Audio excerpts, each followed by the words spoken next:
Okay, asshole. You wanna play? Trick or treat!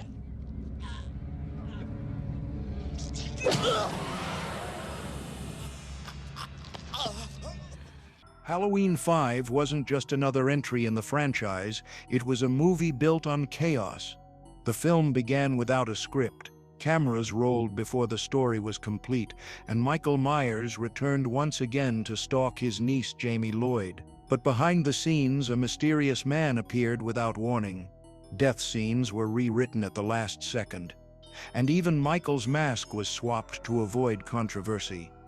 These are 10 creepiest facts about Halloween 5, the revenge of Michael Myers. And hidden deep in the film's history is the truth that Dr. Loomis was never meant to survive. Number 1. The Mystery Man in Black. Nobody planned.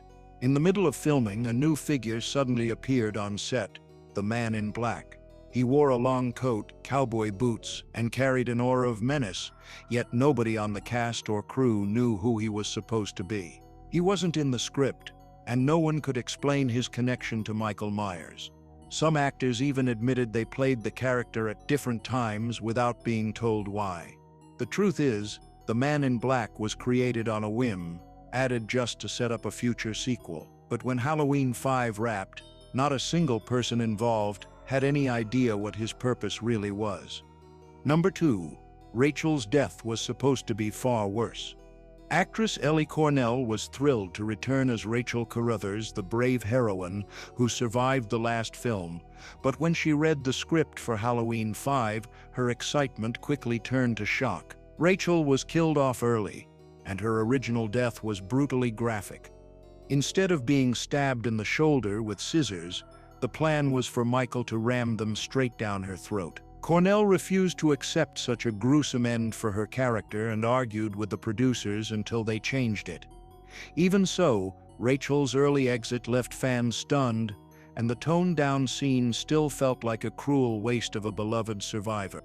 Number 3. The Lost Dr. Death intro. The original opening of Halloween 5 was far stranger than what made it to theaters.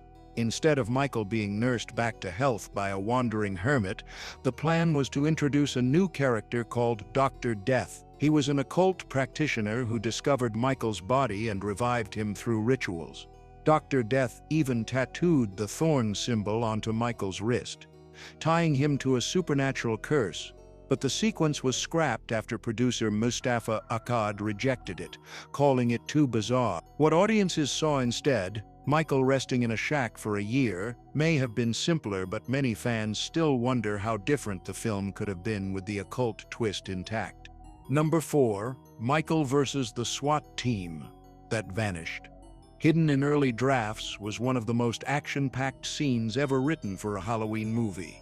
Michael Myers was supposed to attack a full SWAT team outside a clinic, wiping them out in a bloody rampage. Special effects were planned. Weapons were staged, and the sequence would have shown Michael at his most unstoppable, but the idea was abandoned before filming was complete, partly because of budget concerns and partly because it pushed the violence too far. All that remains are whispers from the crew who said the scene could have been one of the franchise's most shocking moments.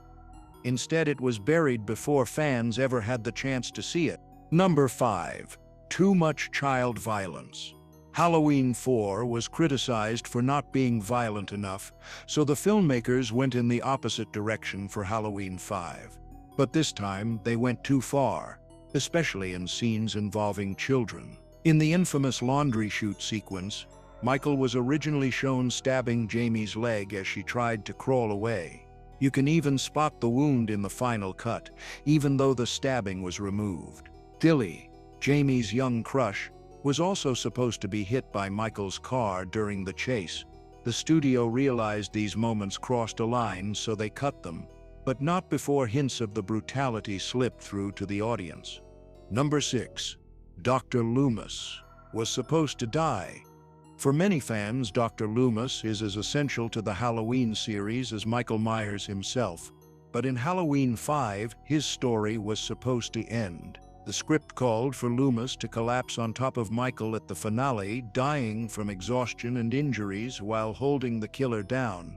Donald Pleasance even filmed the scene with that in mind, but since the death wasn't shown clearly, the producers decided to quietly keep the door open. When Halloween 6 went into production, Loomis was simply brought back without explanation. What was meant to be his final sacrifice instead became just another chapter in his long battle with the Shape. Number 7. The Mask That Could Have Been Reagan. Michael Myers' mask has always been iconic, but in Halloween 5, it nearly took a bizarre turn. In one scene where Michael disguises himself to pick up Tina, the plan was for him to wear a Ronald Reagan mask. The studio quickly rejected the idea, worried that mixing politics with horror would spark outrage. Instead, Michael's look was kept simple, but that wasn't the only costume change. Behind the scenes, Tina and her friend Sammy actually swapped outfits. Tina was originally meant to wear the devil costume, but the director decided it wouldn't feel right for the film's heroine to dress as evil. So Tina became a maid, and Sammy took on the devil's horns. Number 8. Danielle Harris's private premiere. Danielle Harris, who played young Jamie Lloyd, didn't get to attend the big Los Angeles premiere of Halloween 5. But producer Mustafa Akkad made sure she didn't miss out. He gave her mother a stack of cash and told her to host their own premiere in New York. So Harris rented out a local theater, invited dozens of her friends, and turned it into the ultimate movie night. Around 50 kids filled the seats, cheering and laughing as they watched Michael Myers on the big screen. For Danielle, it wasn't just a premiere, it was a memory that made her feel like the star of the show. Number 9. BMX Billy, the Forgotten Hero. Billy wasn't just a side character. At one point, he was meant to be a BMX racer who would save Jamie in daring stunt scenes. The filmmakers shot sequences of him riding bicycles, pulling off tricks, and even rescuing Jamie during a chase. But when it came time to edit, the entire subplot was tossed aside, leaving Billy as nothing more than a nervous, stuttering love interest. Fans who've seen behind-the-scenes photos say it could have added a quirky twist to the movie, but instead, all traces of BMX Billy ended up on the cutting room floor. Number 10. Donald Pleasance passed the torch. On set, Donald Pleasance was treated like royalty. His trailer was enormous, complete with a bed, while younger actors had to squeeze into tiny rooms. But when filming wrapped, he surprised everyone. Pleasance announced that his trailer would now belong to Danielle Harris, saying she was the true star of the film. The crew honored his wish, leaving her with the massive trailer as a gift. For Harris, it was a gesture she never forgot, a passing of the torch from the veteran actor who had carried the franchise for years. Halloween 5 may not be the most polished entry in the franchise, but its chaos is exactly what makes it unforgettable. A film that began without a script ended up packed with last-minute rewrites, abandoned ideas, and hidden stories that never reached the screen. From the mysterious man in black to the death of Rachel, from cut occult rituals to child scenes that crossed the line, this sequel became a strange experiment in keeping Michael Myers alive. And yet, even through all its flaws, Halloween 5 carved out its own place in horror history. Because sometimes it's the accidents, the changes, and the forgotten moments that turn a slasher into a legend. Thanks for watching. Don't forget to like, share, and subscribe.